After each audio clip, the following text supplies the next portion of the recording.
Hello, thanks. It's nice to have you join us on this week's edition of Saturday Night. I'm Fekla, and I'm obviously not in the studio. I'm in the home of one of our icons. I call him an icon because by every standard, he deserves to be called one. Now, he's a political economist. We're not looking at him from that perspective. We want to look at him from the perspective of one who's contributed immensely to national development in terms of youth engagement and youth development. We're also looking at the man behind the mask. Let's formally welcome Professor Pat Utomi to Saturday Night. Thank you. It's such a pleasure having you. I am glad to be here too. Usually he would say, now we are... can you do that for us? We are back. You know, a lot of people used to look forward to that day. One thing you can be remembered for.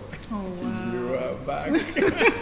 What has informed your going into social advocacy, into bringing young ones, or grooming them to leadership positions? Well, a couple of things. First of all, citizenship. You know, one of the things that we don't live well in our country is being citizens. And citizenship has obligations. The general system of how society grows has a number of requirements in my view, which include that every generation has a duty to make its shoulders available to the next generation so that they can stand on and see tomorrow more clearly. In any society that is worth its salt, the generation after must be better than the one before. Life needs to continue. Sadly, from our history, the generation before had a better life than the current generation. That is very, very sad. Because in every society, the generation after needs to have learned from the one past and built on what they had. Your parents' life can be better than yours. Every parent lives for their children to have a better life than them. And so I think it's a duty for me to try and ensure that all of those who come after me live a better life than I have lived. Go back, you look at the Awolowas, you look at the Azikwe's, you look at all the people around them. They were intellectuals, people they could learn from. They were people, and so they made an effort in civility, in the way they organized themselves, in stuff like that. Let's roll back. How did it all start for you? I mean, yes, we hear of Professor Pat Utomi every day and everywhere. Who and how did this Professor Pat Utomi, how did it really emerge? I mean, let's start from the basics now. You know, I actually didn't realize that I had emerged. I'm still the guy next door, just trying to be a citizen, just trying to live life really seriously, honestly. That's the way that I see myself. But my trajectory was shaped by a number of things. First, as an 8-year-old, I was a young altar boy in a small town in northern Nigeria called Gusau, who wake up 5 o'clock every morning, ride my bicycle to Our Lady of Fatima in Gusau to set up sacristy for Mass. Who were those in charge? American priests of the Dominican order. And so they dominated my life at that formative stage. President of the United States of America at the time, first Catholic ever elected President of America, John F. Kennedy. So it should be left to your imagination how much of the Kennedy mystique I was fed. I read everything Kennedy said, whether it is magazine, book. So I had Kennedy, that's not what your country can do for you, but what you can do for your country, coming out of my nose, my ears. So I grew up on that platform, in that understanding of the world, and the fact that life is about impact, about Camelot,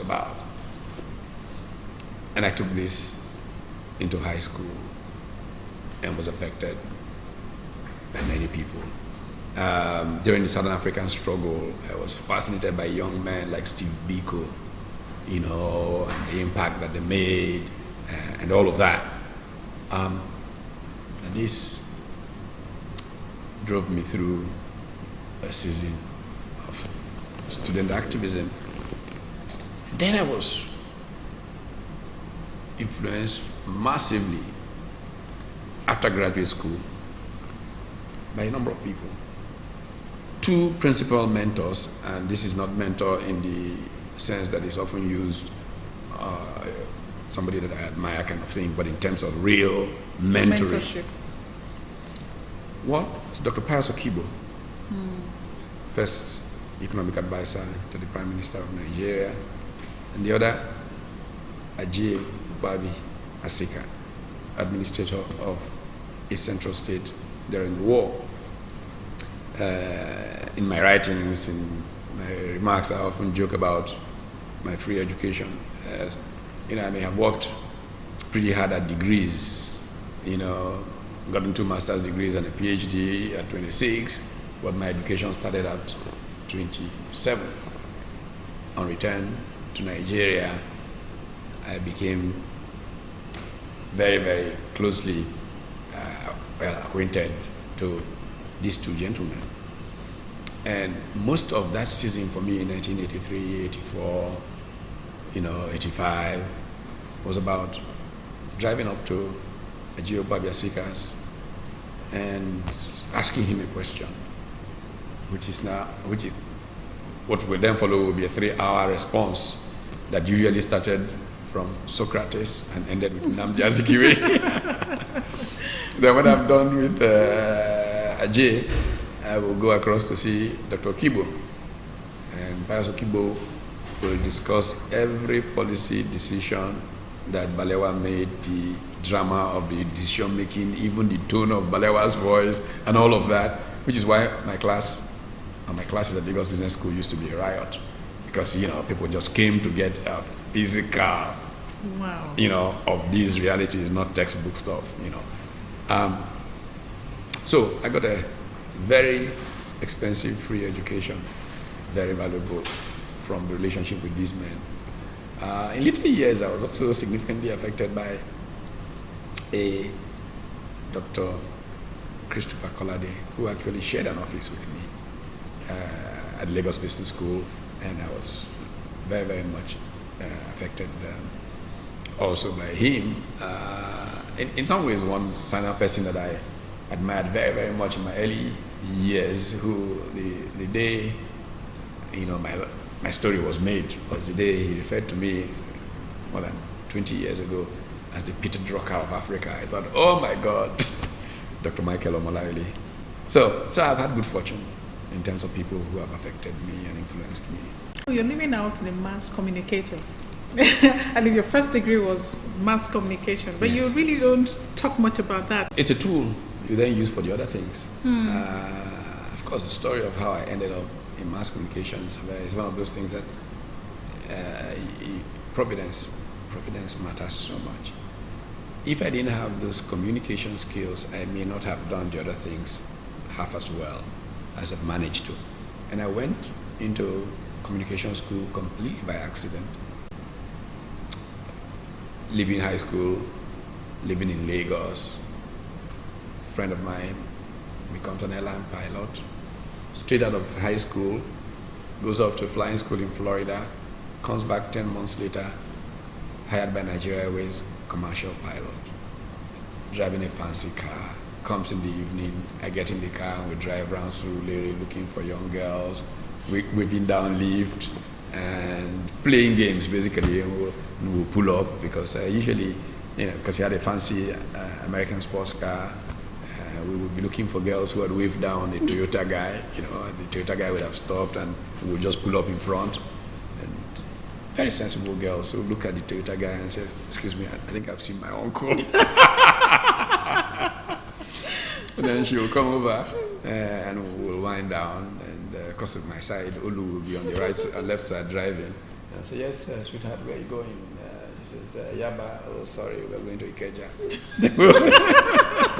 I would never have guessed that. So you can imagine that all I wanted to do was be an airline pilot. And so I said to my father, flying school or nothing. And my father, obviously very clever, says, okay, that's fine. takes me to go and visit his friend who is an executive in Nigeria Airways. So my career was all designed, all ready for me. And he says, but you know, the best friends you make in life are made in the university. So why don't you go spend a year or two, make good friends, then you can go to flying school and come back. That age was on my side. There was no big hurry. Why not? I was just going to go and spend a year or two to make good friends and go off to flying school. So I get a form to apply for university. I had no plan to go to university, so what do I feel now? I closed my eye, brought down the pencil, and it ended up in what you call mass communication. That's how I filled it in. That's how I went to the University of Nigeria. And then what happened to me there? Oh, something from back when those Dominicans were influencing me kicked in. The department has a library. It's just after the Civil War. The resources went there to man the library. But people were donating books, journals from all over the world. But it was all locked up. And the head of the department asked the students to organize themselves so that they could man the library. And the students were too, like students always are, selfish and didn't volunteer. And one day, in a fit of whatever, I walk into the head of the department's office and volunteer. And the guy is too shocked to understand why the most unserious student in his department would be volunteering to run the library. So he just gives me the key. Just like that? Just like that. And because I had the key, a sense of responsibility took me over. Nobody could use the library unless I was available. And I went from being the most unserious student in the department to being the one who was there in the library so that others could use the library. And since there was nothing else to do, I began to read the books in the library. And that's how I went from flying school to graduate school. So if I may take you back a bit, when you talk about flying school, was it something you always desired to, do growing up as a child, or it was influenced by your friend? Oh, clearly. I mean, Nigeria Airways was just being founded out of the West Africa Airways Corporation. They were looking for Nigerians to hire. They were setting up a flying school in Zaria and all of that. It was a new place to be. And the fact that my friend could leave, go away 10 months later, come back with fancy car. In fact, his license plate, or one of his friend's license plates, I remember, was at the time, I'd rather be flying. These boys were doing things, So what do you think? I don't want to fly. So did you ever fly? Did you ever go on a plane? Well, I probably have more flying hours than most captains today from traveling around the world. But I never really did make it to the cockpit. So if it wasn't what you're doing now, what would you have seen yourself doing?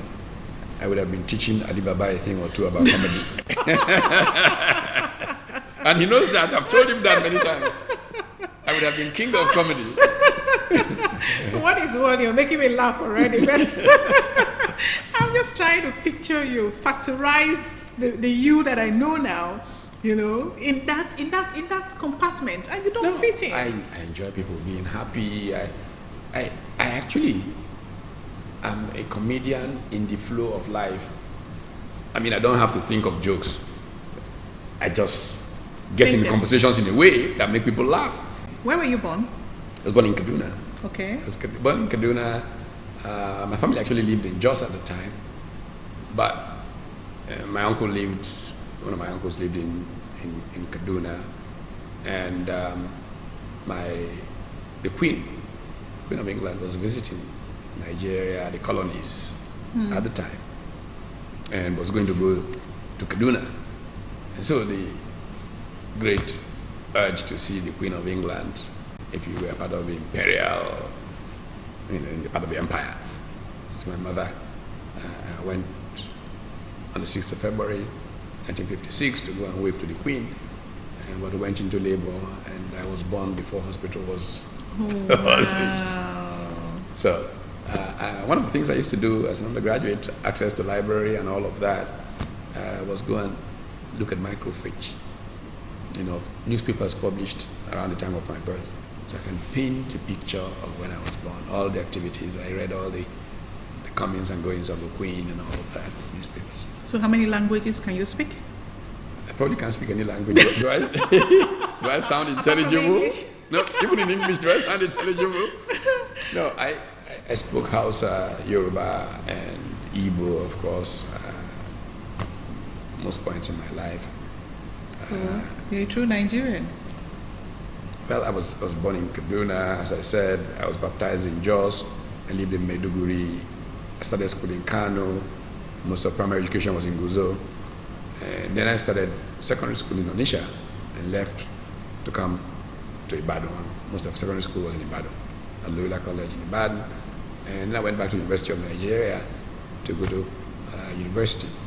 So I circled the country, and this is why, when I see all this extreme stuff of ethnicity and all of that, it's only people who don't know that none is the child of a lesser God. We're all God's children. There's no difference in us. We just speak different languages. That's all. Amazing. Amazing. Now, let's look at this youth engagement and development you're into. Would you say you have made a reasonable achievement in that regard? Impact is very important. To measure impact is very, very, very important. But I think that the jury should not be me. Other people should go out there and gauge what we've done. I was stunned in a very pleasant way. One day, actually earlier this year, a group of young people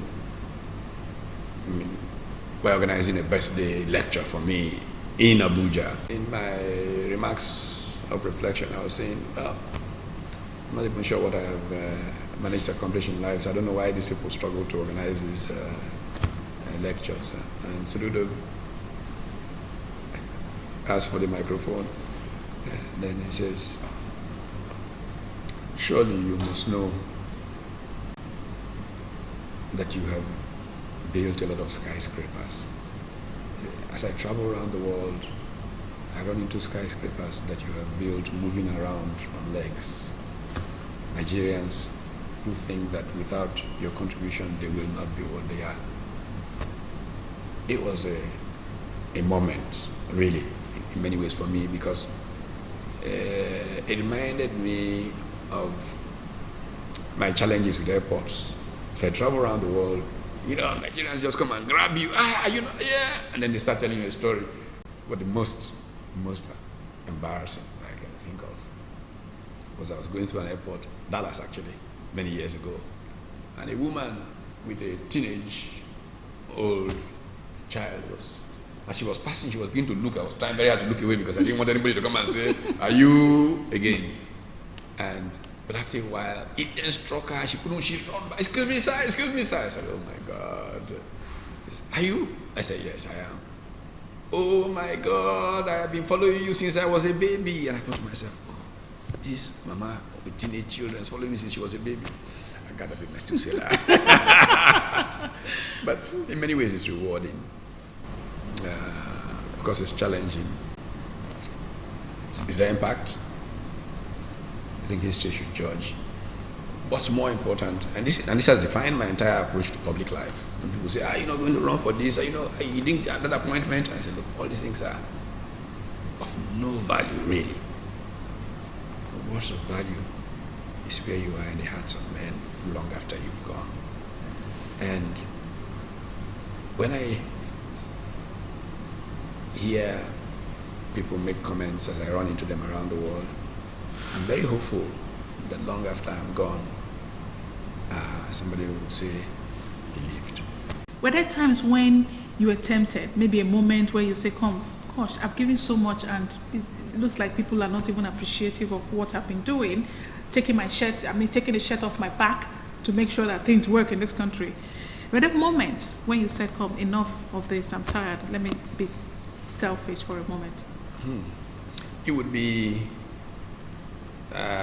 would not be human to say you've not been at moments where you wondered, has it been worth it? What's this whole thing? But I have been fortunate to have grown up in that culture of what is the ultimate goal.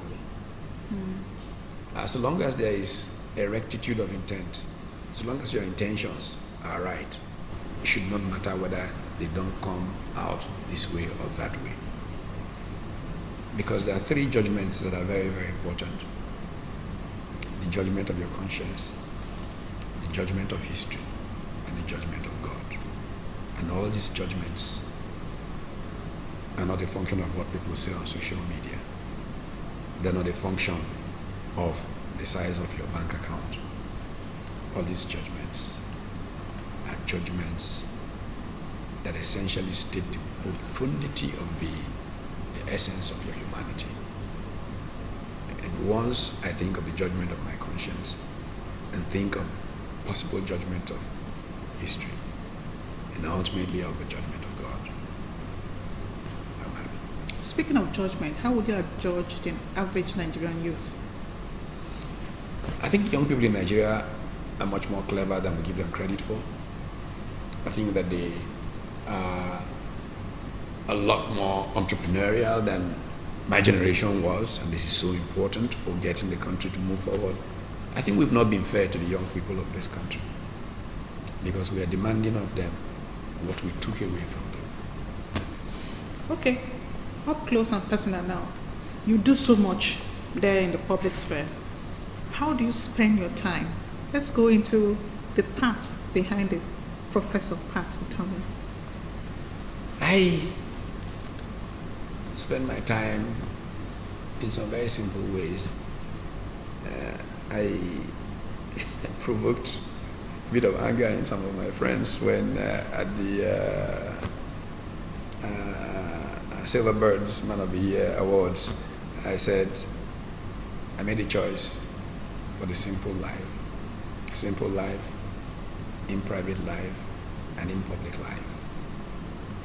When I was coming back to sit, a good friend of mine sitting there, simple life, but you buy BMWs. So that it now meant that simple life means stupid life, that you can't. But you see, it's a very simple thing. I live detachment with most things.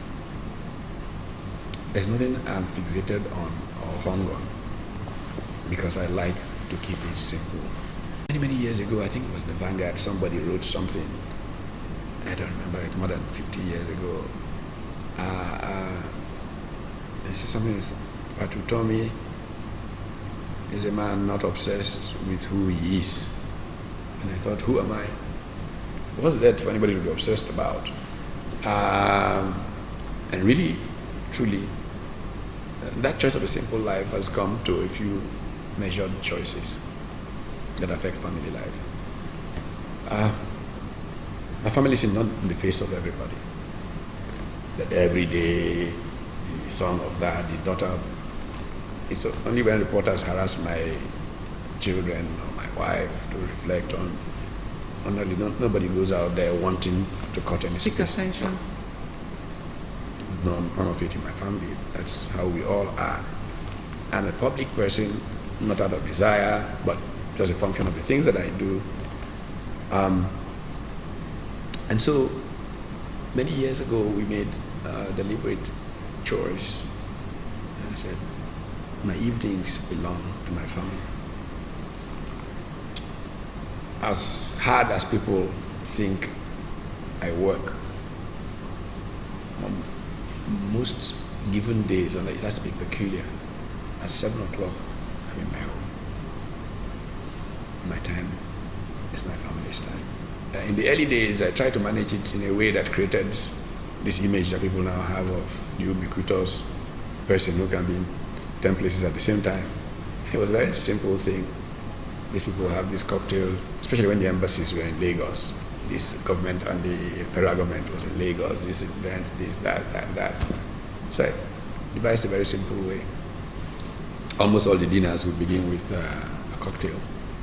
So I would attend the cocktails of about 4 different dinners in one night, just dash in, say hello, shake hands, move on to the next one, and be home by 7:30. And the following day in the newspapers, you will see me at 4 different dinners. What would not be obvious to the person reading it? So this fellow was home at 7:30. And he became a pattern that I liked. A friend of mine, a good friend of our families, then coined something off of it.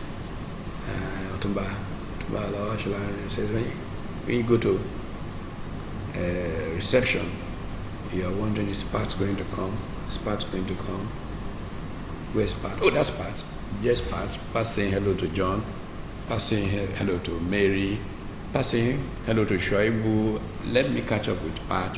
Where's Pat? Where's Pat? Pat's gone. To be honest with you, I don't understand this humility thing. Because people in your stead would throw it around. They will put it in your face. They would make sure that you know that, come, this is me. Do you know who you're talking to? But a few times that I've related with you, and of course the general perception of the public about Professor Pat Utomi is that he's a very humble and down-to-earth person. What has informed that, and why are you like that? I mean, is it life? I've never started. Is it something that happened in your life that you just realized that, come, there's nothing to this life but to live? Well, to be very honest with you, I don't even know that I'm humble. I just live my life. I think that it's maybe people who think they are something they didn't think they could be. Okay, so Prof, obviously 30 minutes is not enough to do justice to a man like you. I'm sure there's so much more to unravel, and we'll do our viewers that honor, that privilege, to spread this to next week. So thank you so much for this first episode.